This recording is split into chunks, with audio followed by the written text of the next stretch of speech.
I'm here with Mark Vybz. Welcome to the Public Access Podcast. My name's Rusty. That's as easy as it's going to get. Welcome to the show. Thank you, man. I appreciate it.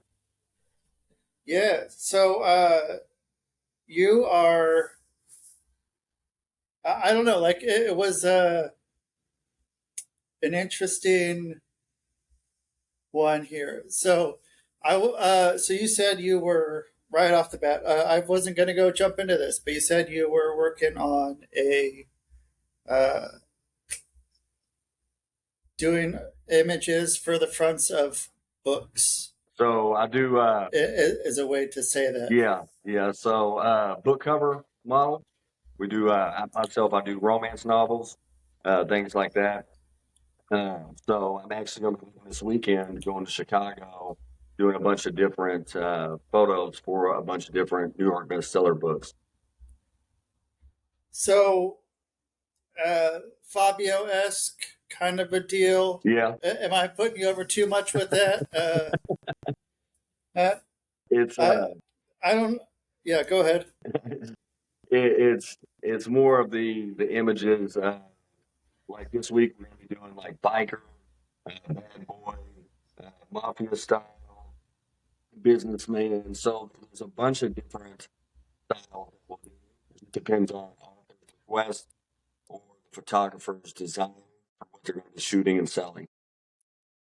So is this all one person that does all of this, and then like hands it out to each of the people who are requesting it, like one photographer, one production company that's setting this up, or is this multiple different ones working together? How's this work? So this weekend, I'm just shooting with one photographer. Two with the whole Okay.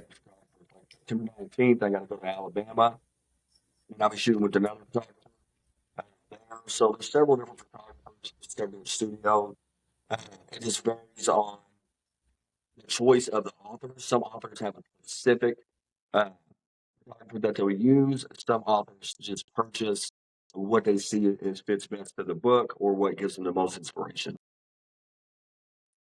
Okay, so I mean, like recently I've been having on authors and publishers, so it's been kind of like this. I was like, well, I should like bring this up because it's kind of the other side of it. So I mean, was it something that you fell into and it was just something else that was like, hey, you're already doing what you're doing. You're doing, uh, modeling, live streaming, kind of a man of multiple talents Yeah. So going around. And so they're like, hey, you should do this. actually, kind of, yeah. So Okay. I'm a TikTok rapper, like Scott. Uh, Yeah. and I ended up going to assist and do a meet and greet at a smut book convention where people were meeting authors, Okay. models, things like that. And when I did that, tons of people came up to me thinking I was one of the models. And I was like, no. But I had done a lot of modeling for magazines, uh, content for TikTok, uh, you know, merchandise, calendars, things like that. So I had already known a lot about modeling as it is. And so when I was there, I had a ton of authors come up to me. I had a ton of photographers come up to me. And it just kind of trickled from there. And it went from me going there as a meet and greet with a TikToker to we went on book covers quickly. And within the first week, So, oh, good. You started within the first week. They were just, let's go, let's do this right now before you get with anybody else. yeah, it could. It was. Okay. Oh, well, that's okay. So you went to a smut book convention. Where was the convention? What city? And like in Ohio? Yep. Okay. It was Bray. Is what it was. It was Bray convention in Ohio, Columbus, Ohio. And Okay. it just picked up from there. Blew up. So what was that convention like? Where was that? Like what kind of a place was it? Was it like at a bookstore? Was that like at a convention center? It Something was at a in real between big there? convention center. It was Oh really nice. shit! You know, it was real nice. It was massive. Thousands of people were there. It was really fun. I mean, I went there just to uh, kind of be the face of a tattoo parlor that was there, and to go meet and greet Yeah. a TikTok person. So people were able to come see me, then they're able to get So tattooed and things there for the convention. And then it ended up card after card after card, request after request, and went through there. So it's fun. I mean, I love it. It's it's definitely yeah, entertaining. So yeah. So were you literally collecting business cards, or are you saying like that as like you were getting their phone numbers or information, or were they literally giving you business it was cards? both. I mean, I was getting cards. I was having people come up to me going, you know, I'll do whatever it takes to be your first photographer. Shoot you. I had offers coming up. I had one lady come up and go, "You're the most charismatic person I've ever seen. You literally have inspired me for a book. I'd love to get your information, talk to you, and create a book, and you the character and have you on the face of the cover." Uh, you know, I was getting cards. I was getting books with their information. They'd write their information in the books. Um, I was getting people take my number, Uh, my social media down, vice versa. So, you know, I'm Holy going to shoot shit! with, if you have Okay. people who are in the book world here that watch your stuff, they'll definitely know. I'm going to be shooting with Reggie in Chicago this weekend. And then September 19th, I'm going to be shooting with a gentleman named Wonder, who is a really big as well. He's a really famous photographer as well, just like Reggie. Holy shit! Okay, that's gonna be fucking pretty fun. What kind of mindset are you going into when you're going into do modeling gigs? Um, Um, I'm a big comedian, yeah. so I just go Okay. in that, you know, act myself. I don't try to put a mask on. I don't just be myself. So once they tell me the character that I'm going to be, I kind of transform into that. I get dressed. You know, I get dressed. I look in the mirror, watch my facial expressions, see my body language, and then I kind of think back a lot of like movies that I watched, uh, things like that. I go, okay, I remember how this person kind of looked. This kind of it changes things for me to being professional, to rugged, to angry, to lustful, you know, things like that, just based upon the character that we're going to be playing for the shoot. And a lot of times the photographers, they have such a good way of creating the image and they've done it so well that they know how to pose the guys in the right direction. It can be difficult in a sense, finding the character, Yeah. but it makes it a lot easier when you have a really good photographer to help guide you into that character as well. So, do you know the character you're going into when you walk in, or do you not want to know and you just like you got it right then because that's what you do? You can go and look in the mirror and get right into it and Yeah. go out, and So that's pretty damn sometimes you cool. do, but the majority you don't. Uh, like if there's a specific author that says, "Hey, I want this gentleman on my cover, and I want him to be a vampire." So like when I shot in uh, Louisiana, down the French Quarters, it was specific for uh, to be a vampire love novel. So we know what we're going for. So we were able to create the design, we were able to create the attire, things like that. Um, Other times it's just uh, bring these articles of clothing and then we're going to create Yeah. images as we go, and then they'll have stuff for you there, and then whatever they feel inspired to do based upon what they're seeing at the time is what they're kind of transforming you in, and then they take those images and they put them up for sale for other authors to purchase, or they'll have authors that probably Okay. reached out to them about a specific image. And they'll say, "Hey, I just shot this gentleman with this image that you were looking. Is this a good fit for you?" Cool. Okay. And so, did you have? Was it vampire clothes that you had that you walked in that they asked if you had that, and you had vampire type clothes? I don't know what Yeah, vampire clothes yeah. would be, but you had that ready to go. Yeah, it was really neat. We had to get it prior to the shoot. Cool. So I had, you know, the vest. I had the shirt with like, you know, the stuff on the sleeve that you would see, the stuff on the neck that you would see. I had the really nice Oh, chain with the vampire symbol. Um, they actually had me purchase, and they paid for it, which was really awesome. Gold fangs with diamonds in it. It was like several thousand, Whoa. but it was amazing. Um, had certain jewelry that I had to get that they issued over to me. Certain shoes with like the gold straplings on them. The pants that they used to wear. It was, I mean, it was really neat. Yeah. Who's your tailor? Do you have a tailor yet? So it just really depends, but yeah, so I like to go to certain stores and they usually have tailors there Yep. on site, or I have another gentleman named Sosa out here that actually tailors my stuff that I can issue over to. Cool. Okay. And then, so are you driving them to all these spots then to go do these?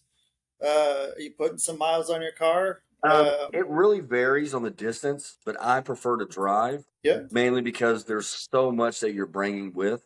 And I've done it enough Yeah. to where there's a lot of times your stuff gets lost. So Yeah. you don't want to run that risk because you only have so much a lot of time to be able to shoot. And when you Right. work with, And large scale photographers or studios, they don't care about the excuse. Plus, when you're out yeah. there and you shoot and you have all that stuff, you still have a lot of time for free time when it's done. Because you're not if I'm going to go from where I'm at in Louisville, Kentucky to um, Alabama and drive that length, I'm not just going to stay there just to shoot and come right back home. I'll go there and stay for the weekend or a couple of days and enjoy the area, get to know people, do little meet and greets. I'll shout it out on TikTok, and a ton of people will come and meet you, and you'll go out and have a lot of fun with people, and then drive back. But it's a good way to keep your stuff with you at all times. It's a good way to be mobile in case you need to move around areas, because sometimes when you shoot, it may be something more outdoor, and it's really Yeah. good to kind of have your own space. Them riding with the photographers, because when you do the whole entire time, a lot of they're trying to guide you in certain things versus just kind of having that moment of peace and relaxation from the character you played beforehand, and before you have to go put another mask on when you're doing the shoot. So what do you do in that time? What's kind of your reset method there? I usually like going on TikTok live and let people actually Okay. watch everything that we're doing, because they love the behind the scenes. They love to see how things are done, how you transform into character, and it's a good way to kind of bring you to and from the photo shoot versus what I love to enjoy, which is my fan base and followers and friends that I have on TikTok. So they get the ability to watch, and then I kind of uh, go from place to place, or kind of move from the space that we're shooting in the studio to getting back to talking to everybody. And they'll always throw in their 2 cents, which is really neat. You'll get some people with some great ideas saying, "Hey, if you're going to be this character, shoot this way or this way."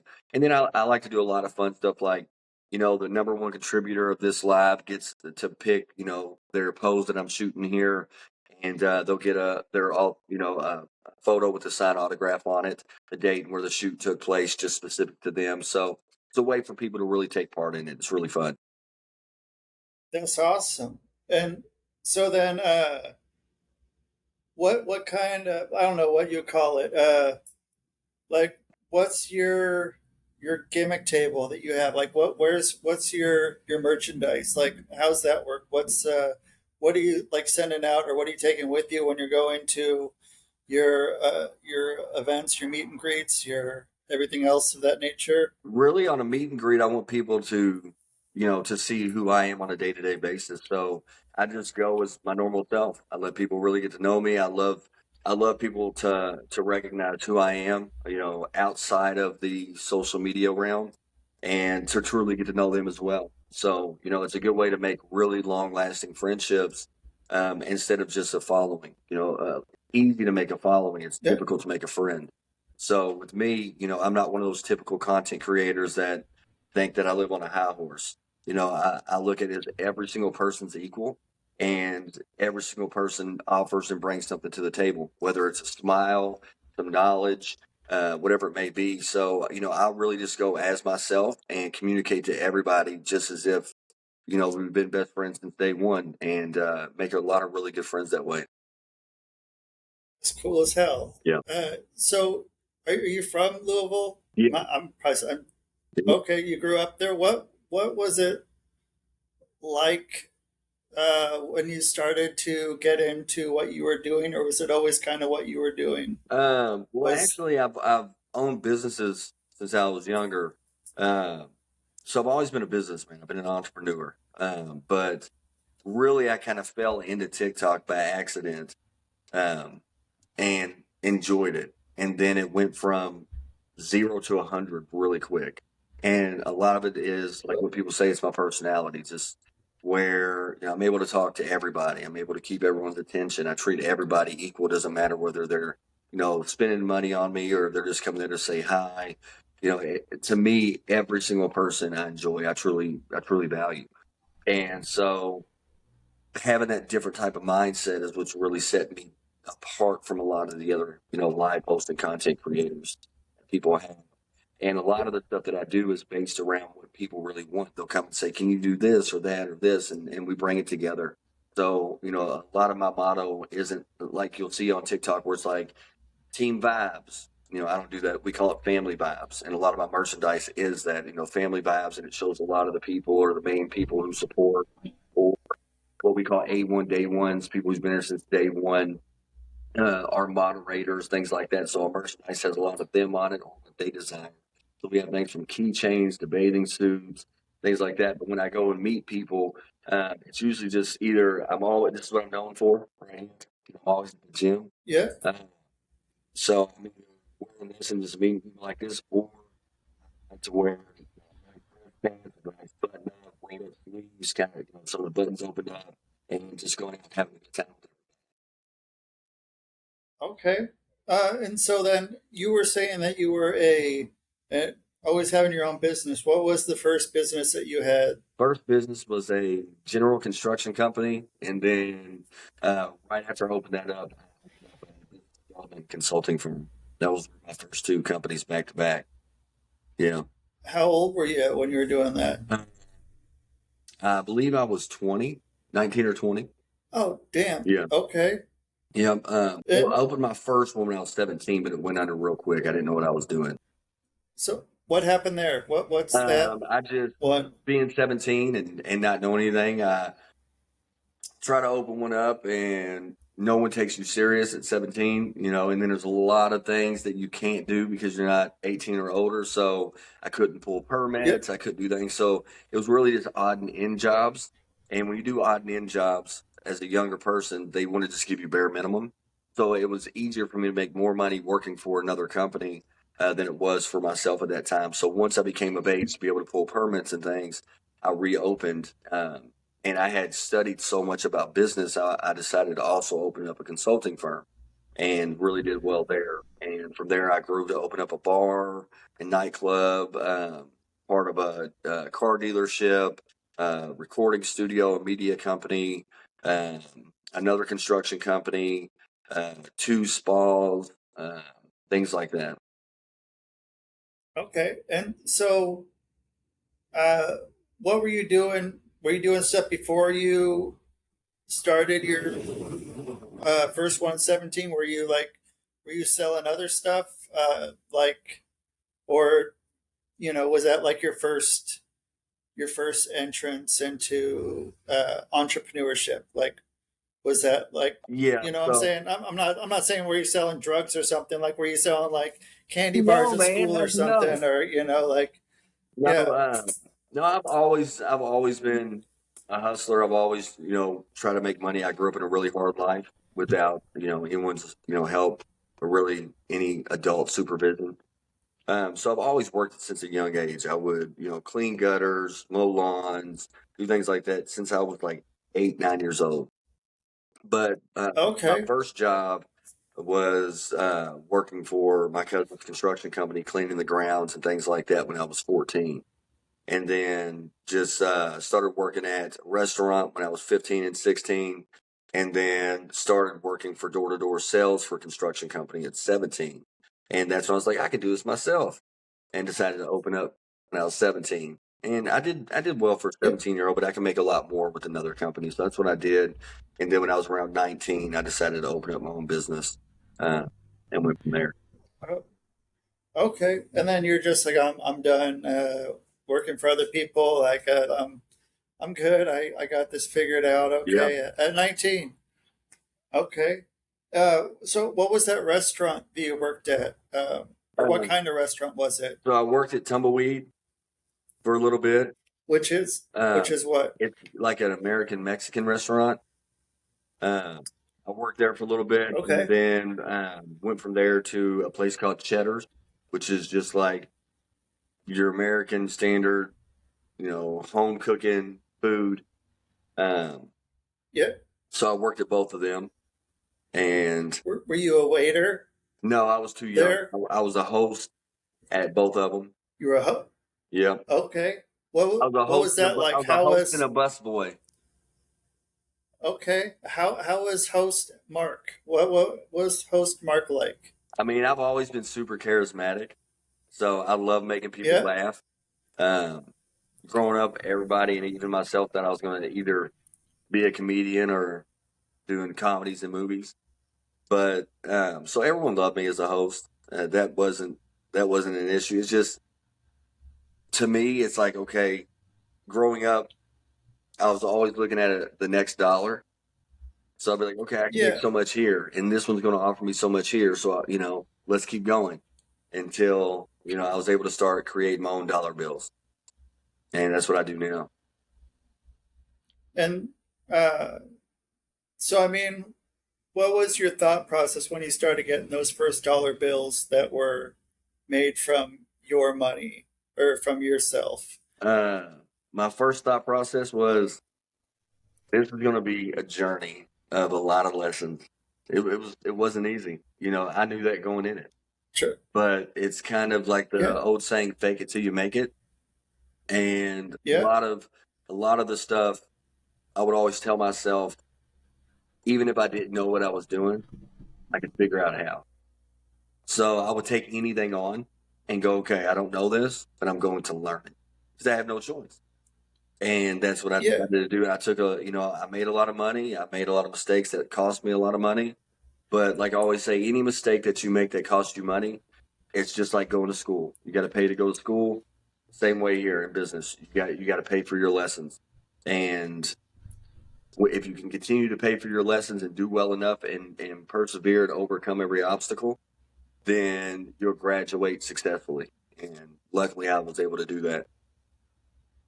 Yeah. I mean, you go to business school for years and years, but losing money in a business or some sort of something like that's going to teach you a lot more. That's going to make Oh you yeah, really be aware of what's going on. And once it's your money, then it's not just some hypothetical thing that might happen that a teacher is telling you. yeah, You're out there doing it yourself, and like, oh, okay, well that's how this works. I don't want to do that again, but now next time I'm more prepared and I can do what I need to do. And so, I mean, like, what was one of the first things that you lost on before Um, it went to so I lost. going high The largest loss or that I higher? took was about I lost about 700,000.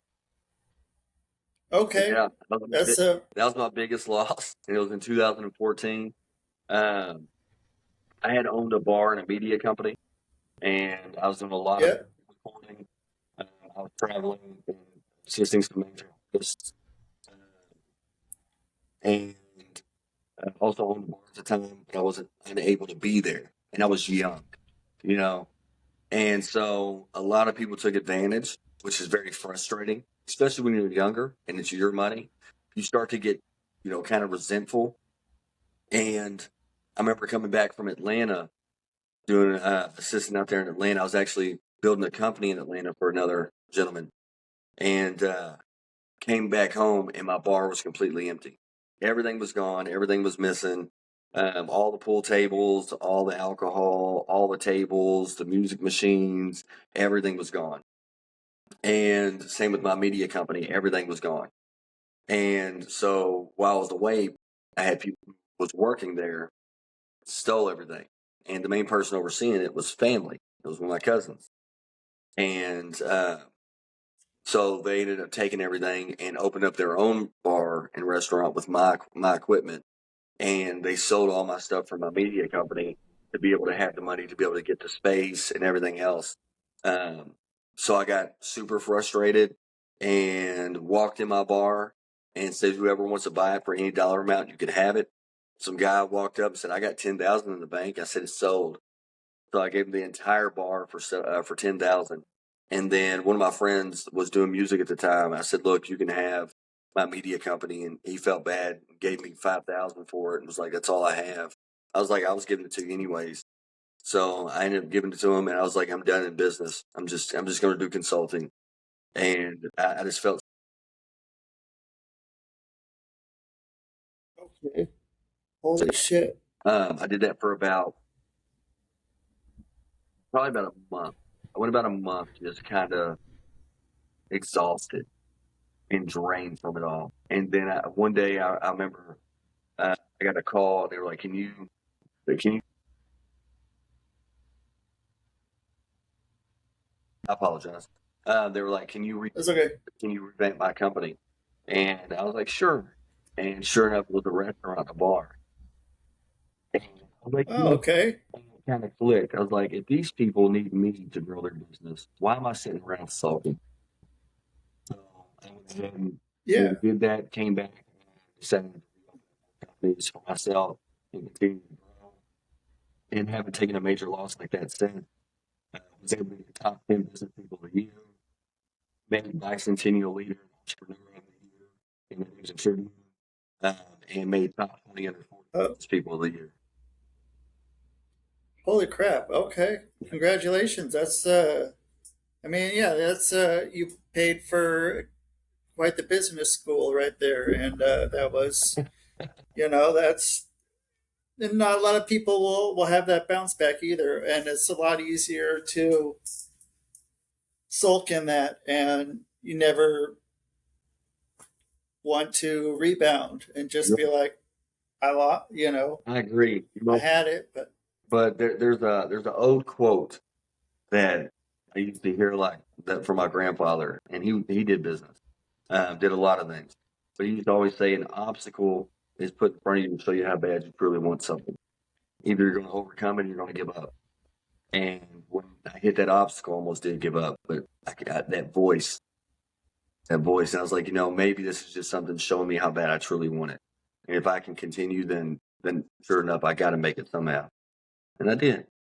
yeah, yeah. And so then once you got back, did you know you got back after you did the first consulting job, or were you thinking that something was going to happen again, like the other shoe was going to drop, or did you just that mindset go, or was that still there for a bit, or No, how'd that go? I think you have to let that mindset go. I think that if you carry that mindset that the shoe is going to drop, then it puts fear in your way, and fear is the number one reason people don't do anything. Like the old saying says, where do you go to find the biggest dreams, the biggest inventions, and the greatest business ideas? The graveyard. Because most people take it to the grave because they never do anything about it. Everybody always says, I'll do it tomorrow until tomorrow doesn't come. And so when you carry Yeah, that fear mindset, it prevents you from moving forward. Uh, and so I think that there was once I got to the point to where it was like either the mindset at first was like, why me? Then it got, well, why not me? Why wasn't I there? What mistakes did I make that I could have prevented? And so instead of pointing fingers, I had to direct that energy back to me and go, this is where I messed up. And that kind of took the mindset away of the shoe's going to drop again because I learned that I wasn't going to make that mistake again. And so going back into it, I knew I was still successful as a consultant, uh, but I knew going back into what I wanted to do and love, which was like general construction and things like that, and building homes, designing homes, commercial properties, uh, that not only was I going into it without being young and naive, I was going into it with, already having some finance, but also going back into it with a ton of knowledge. So that really took a lot of that fear base away. It was more so having to get over the why me stage. And I was able to do that by directing the fingers back at me and saying, I messed up here. I made a mistake here. I failed here. I allowed this. Um, and once I got over all that and was able to really take ownership of everything, then I was able to start creating more Yeah. businesses that I have ownership over. So I think taking a lot of ownership Yeah. of everything around you is what allows for you to grow your mind to be able to take ownership of other things. I like that a lot. And so, what was the second business that you got once you started doing the consulting? What was once you got the consulting going that you're like, I want to add a second part onto this? Uh, And was that connected together or was it two separate? no, I went from I went from the general construction. Uh, so I went from roofing to consulting, then consulting to the bar and media company. And then once all that happened, I stayed doing consulting and then ended up reopening another construction company. But this time I went into it with the idea, like I said, being less naive of, well, I only know this trade versus I've been able to learn Yeah. all this. So I can probably learn anything. So I decided to open up a full general construction company. So instead of doing just roofing, it Well, was, I'm going to build your house. We're going to do your plumbing, your electric. We're going to build your garages, your additions, your sunrooms, your commercial properties, your hospitals, and just ran with it. And anything I wanted to know, I would search up the codes. I would talk to the county about codes. I would talk to companies, subcontract out to knowledgeable companies after being vetted, and I would learn through them. so how do you do your vetting and your subcontracting and hiring people? What's kind of your strategy for that as So far as what you do? that's actually a really good question because a lot of people they don't really vet. They will mainly just hire whoever. And that's really running into a lot of mistakes, a lot of finance issues, and they fall behind and start having to kind of take money from other jobs to get this job done. Uh, so what I do is I'll look up specific companies. You can go to Chamber of Commerce and look up stuff. You can go to Better Business Bureau. There's a lot of places that you can look. You can go online, and then a lot of companies that are really, that are actual authentic companies that don't have as many issues. Which every company has issues. Every company has a negative review. You can ask Right. to actually see them on site. And so we'll send project managers to watch them on site and see how they do things. How clean is the job? How quick is the job? Do they leave trash behind? Do they smoke on the job site? Do you smell alcohol? Are they able to pull permits? Are they licensed? Are they insured? How many injuries have they had? You can look up all that stuff. And so once you kind of be able to do all that, you can better vet the party. Now you're never going to be 100%, but again, Right. it gives you a better guesstimate on what company you're utilizing. But it's also good to always carry at least three sources of each trade. So that way, if one's not doing something correct, you can bring one right behind it to fix the mistakes. So you have, is it kind of like different, like you message one contractor and they have their crew. And so you have like a few different ones for each different Mm-hmm. branch of the, the contract, uh, Yeah.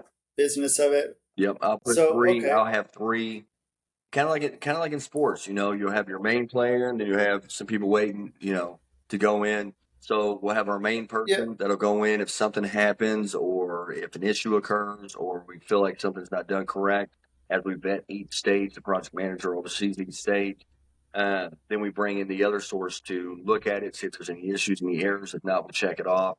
The city comes out and inspects and make sure everything's checked off and as per code. If we run issues into coding, we bring in the other crew to start handling the issues and take that other company off.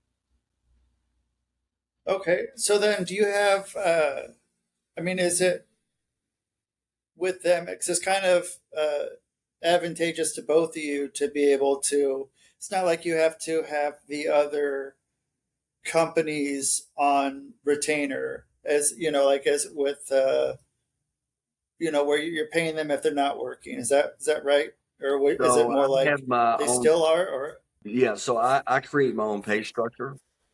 to where it's 25% up front, 25% midway, 25% three-fourths of the way, and 25% upon completion. So that way, if, for example, they get 25% done and we run into a lot of issues or something happens, then they get paid their 25%. We'll bring in someone else and we'll get them going. But a lot of times, I would say out of 10 jobs, maybe one will have to substitute someone out because, we do stay so consistent on overseeing the job that we can find errors pretty quickly. And we also understand as humans, I don't care what you do, we're going to make mistakes. I don't care what field you're in.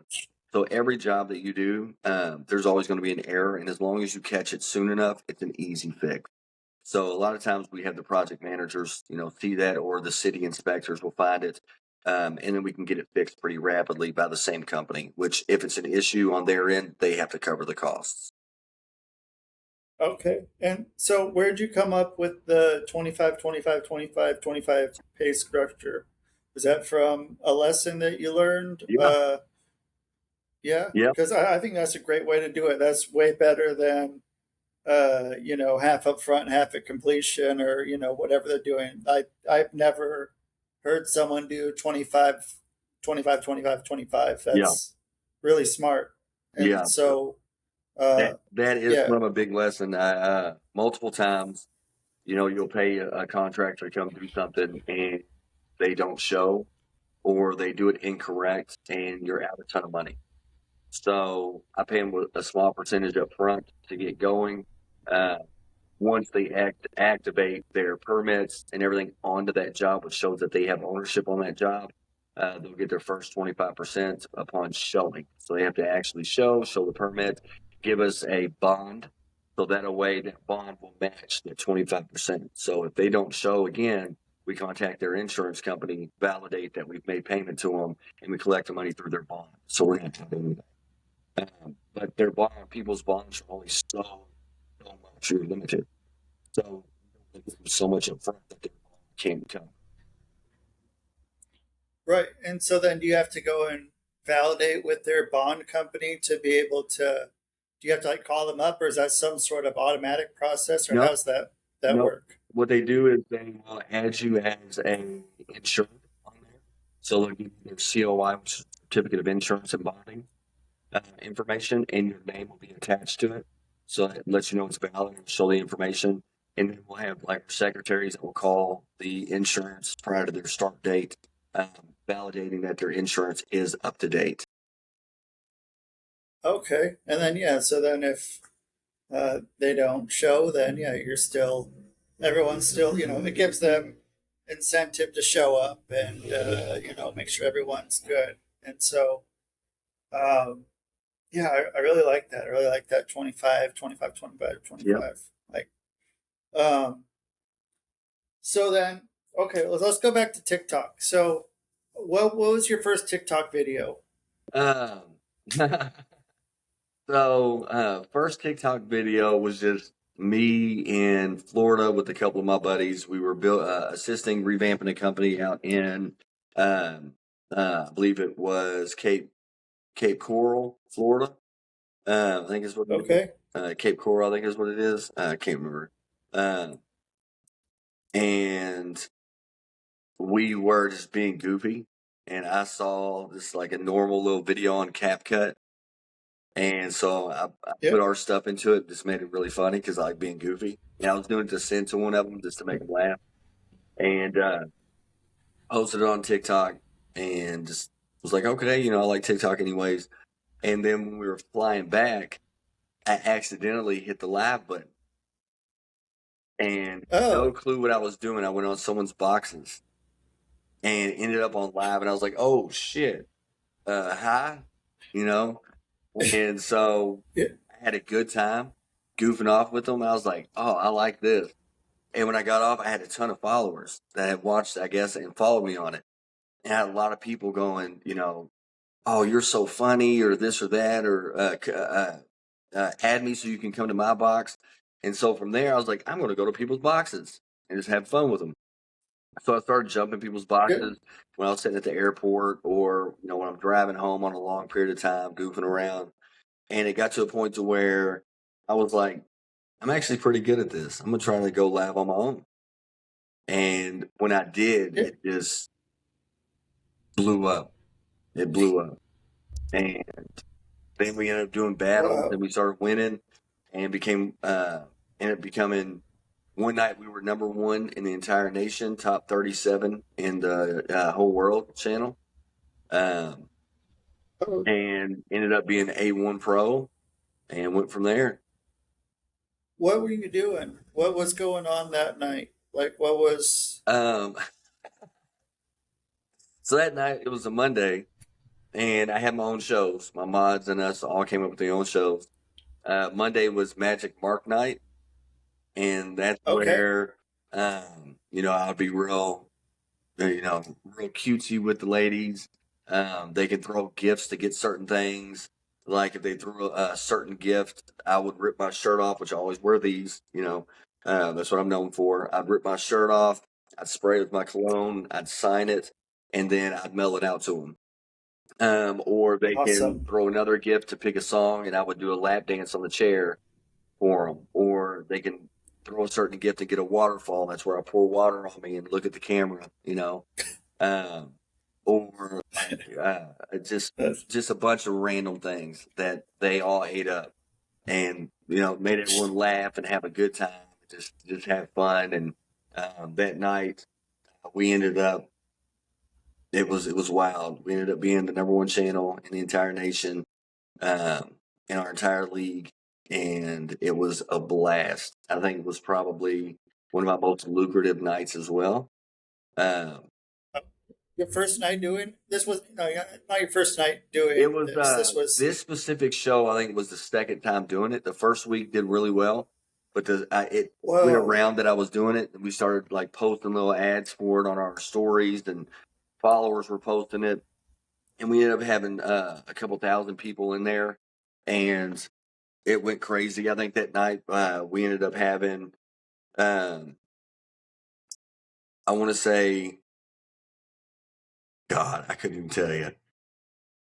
We had so many people in there. It Okay. was wild, and So it was great.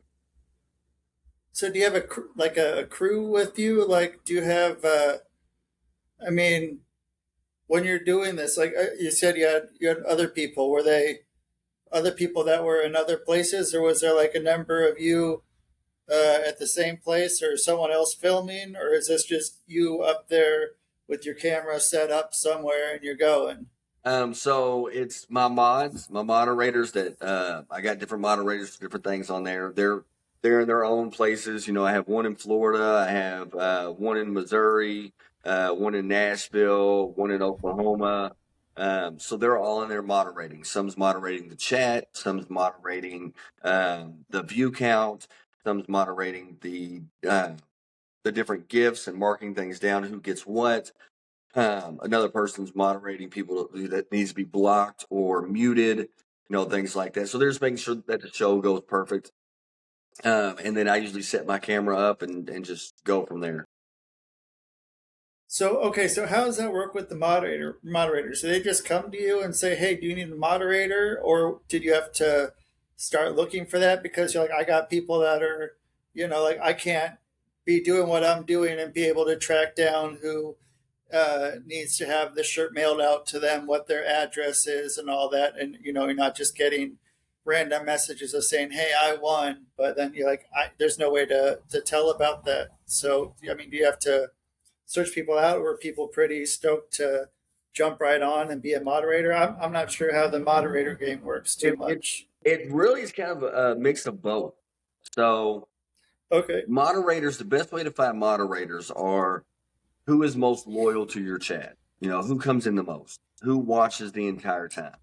Who's always sharing your stuff, who's always communicating with you. And you'll start to build really good friendships on your top people.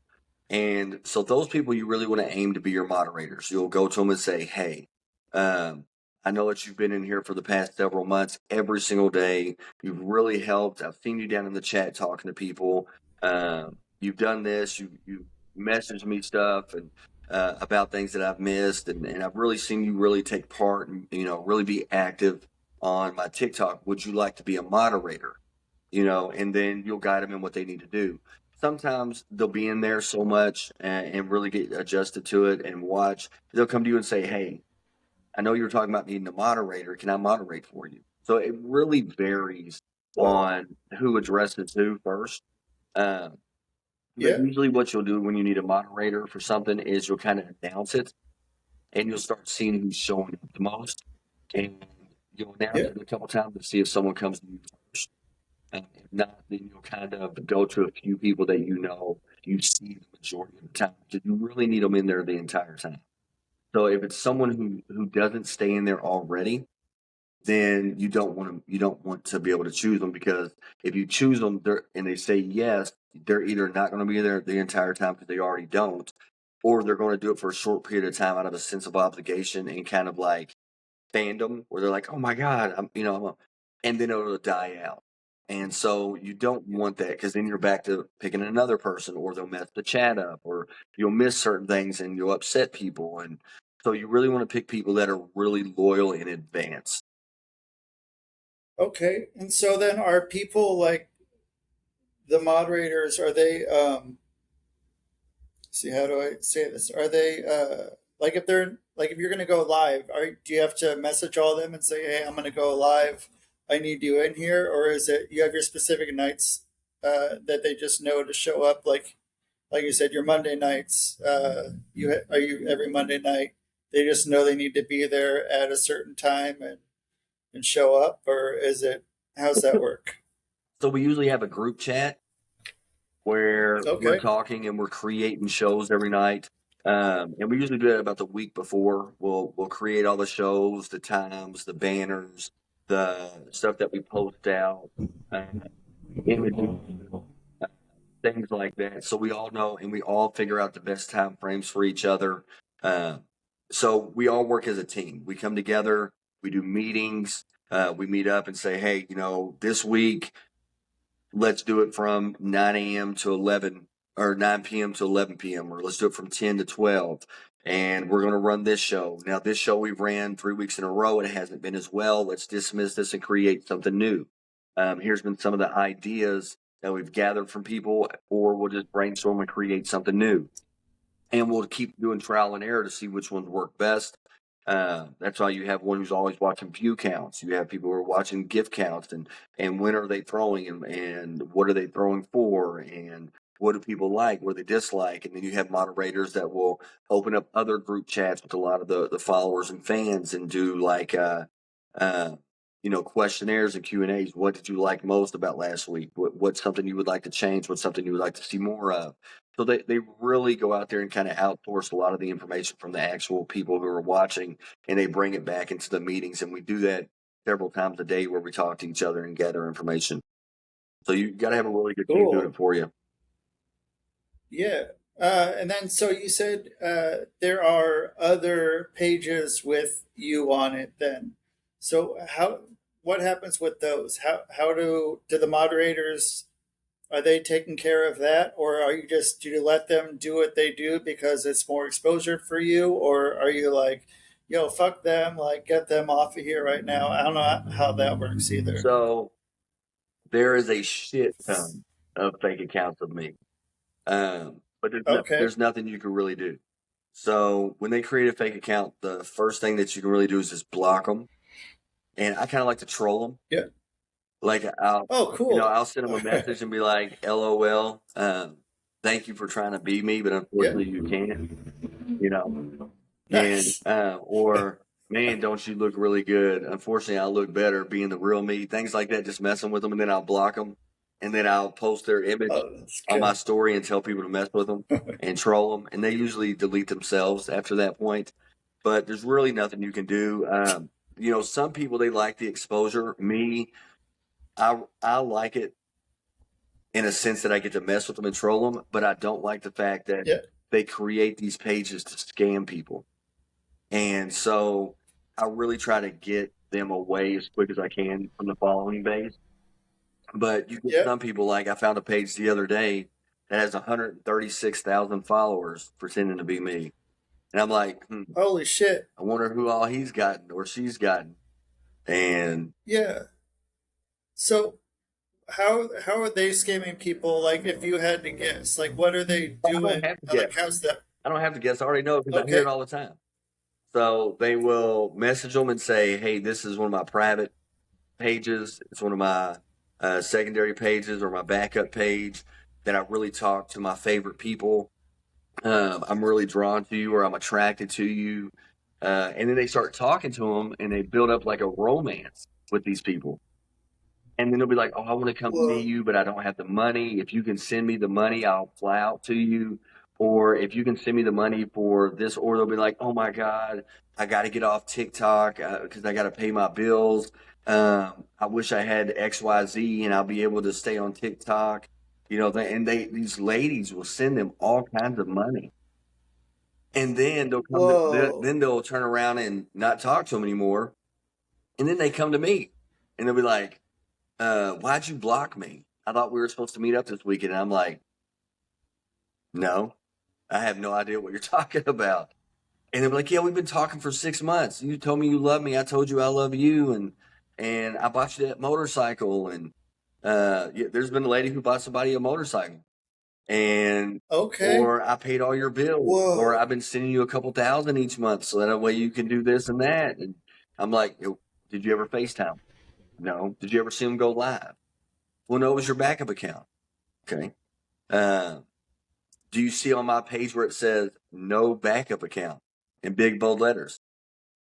And, "Oh yeah. So do you think that was me?"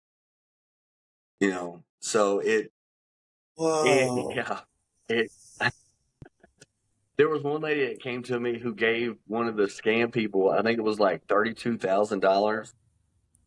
Yeah, sent him $32,000. Yep, said he needed Okay. something for medical, like something was medically wrong with me, and uh, Yeah. and sent it. I felt so bad for Okay. her. I felt so terrible Yeah. for her. But that's the stuff that they do. You'll get some of these ladies that just absolutely fall for you head over heels, and they're the sweetest people in the world. And these people will come into my lives with a different profile, and they'll watch everything and they'll listen and they'll write down my information like, okay, Mark Vybz, he lives in this area, he's got this, he has a son at this age and his son's name is this and this and this. And they get all your information to learn who you are. And then they create a page and then they'll be like, "Are you the real him?" "Yeah, it's me." "Well, do you have any kids?" "Yeah, I have one son named XYZ." And, "Well, how old is he then?" "Oh, he's this old." "Well, when's your birthday?" "Oh, I was born this." "Oh, it is you."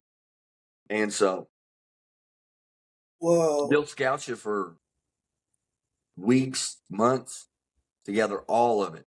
And then they just become Oh. you. It's so wild. Okay. Okay. Are there people that scam and troll these people that are scamming and that are trolling that are scamming, pretending to be I you? have no idea, but I know we troll the hell out of them. So once Okay. we find a Yeah. page, oh, I blast them out and we have fun with them. So Okay. Because yeah, like I know there's like some people who like the call centers like the in India or something, that they'll go and they'll get the people on there and they'll screw with these people a lot. And it's it's entertaining to watch those for me sometimes. And because they're scamming whoever, and so then someone's scamming them back. So yeah, I don't know if there's people who are doing that with these people. They're doing, but that's pretty messed up. Like yeah, it's pretty, you know, just, and you're either it's you're doing wild what you do, behavior. and I'm so telling you now, it is wild behavior yeah. they do. So, but So so then, how does everyone know it's the real page of yours? How do they know? because I go live, There's a but believe it or not, I've had prime example. I had a lady the other day, I think it was like 3, 4 days ago. She went on one of my posts and said, "This is a fake profile. He's not the real Mark Vybz." And so I sent her a video uh message. I sent her a video message. I said, "Ask the other profile if they can do this." And I said, I'm pretty sure I'm the real Mark Vybz. And she wrote back, she's like, I'm so sorry. They wouldn't do any video message. And I videoed back. I said, that's because it's not a real account. It's a fake account. And I said, what made you think it was real? And they're like, oh, they had all the videos you had. I said, check the date when it was put on and see which one was put on first. And she came back and she's like, I'm so sorry. Or you'll get people who, like, I'll have followers actually block me. And they'll message me going, Whoa. I can't believe I fell. I'm like, you literally found me on TikTok Live. You watched me on live. How can I how Yeah. can I fake it? And so it's just you just it's TikTok. you just Right. you just go with the flow. Holy shit. Yeah. Okay. But I And usually get about yeah, three it, to 5 to 7 fake profiles every day. holy shit. Yeah, Okay. it's ridiculous.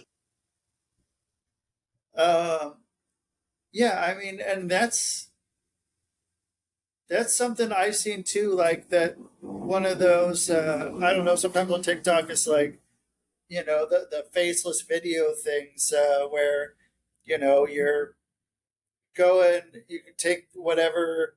Uh, I think like during World Cup, it was take clips of the World Cup, and you got your own thing. You clip it here, and you make your own page, and you post this stuff. And so like, yeah, I mean, people are doing that shit, and it's yeah. I mean, like, what can you do except for just have some fun with them if you can, and so then when people want to find the real you, they go and they search where on TikTok. What do they have to do? What's the You just go to the search bar and you type in at Mark with a K, MARK dot vibes VYBZ dot official, yeah?